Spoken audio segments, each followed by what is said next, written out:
पिछले साल public policy research centre नाम के एक थिंक टैंक ने स्कूलों में पढ़ाई जाने वाली एनसीईआरटी की इतिहास की किताबों का अध्ययन किया था और इस स्टडी में यह बात पता चली कि एनसीईआरटी की किताबों में जितना महत्व मुस्लिम आक्रमणकारियों को दिया गया उतना महत्व हिंदू वीर योद्धाओं को नहीं दिया। तब इसमें बताया गया कि एनसीईआरटी की किताबों में अकबर का जिक्र 97 बार आता है, शाहजहां का जिक्र 30 बार और इतनी ही बार औरंगजेब का भी जिक्र यानी 30 बार। लेकिन इन आक्रमणकारियों की तुलना में छत्रपति शिवाजी महाराज का जिक्र सिर्फ 8 बार है। राजपूत राजा राणा सांगा और महाराणा प्रताप का जिक्र 1 से 2 बार ही किया गया है। मेवाड़ के महान राजपूत शासक महाराणा प्रताप ने वर्षों तक मुगल बादशाह अकबर के साथ संघर्ष किया।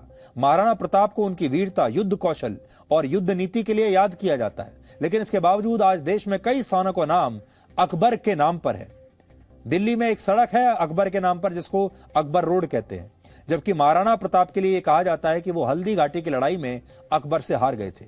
लेकिन हाल ही में हुए कुछ रिसर्च में यह बात पता चली कि यह लड़ाई असल में महाराणा प्रताप हारे नहीं थे, बल्कि अकबर को अपनी सेना पीछे हटानी पड़ी थी।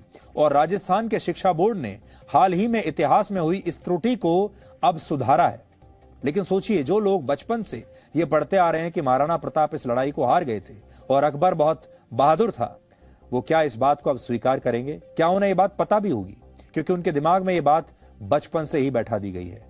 मेवाड़ के लोकगीतों में इस बात का उल्लेख मिलता है कि हल्दी घाटी के युद्ध में अकबर के पास 80,000 सैनिक थे, जबकि महाराणा प्रताप के पास सिर्फ 20,000 सैनिक थे और इतने कम सैनिकों के साथ भी महाराणा प्रताप अकबर पर भारी पड़े थे।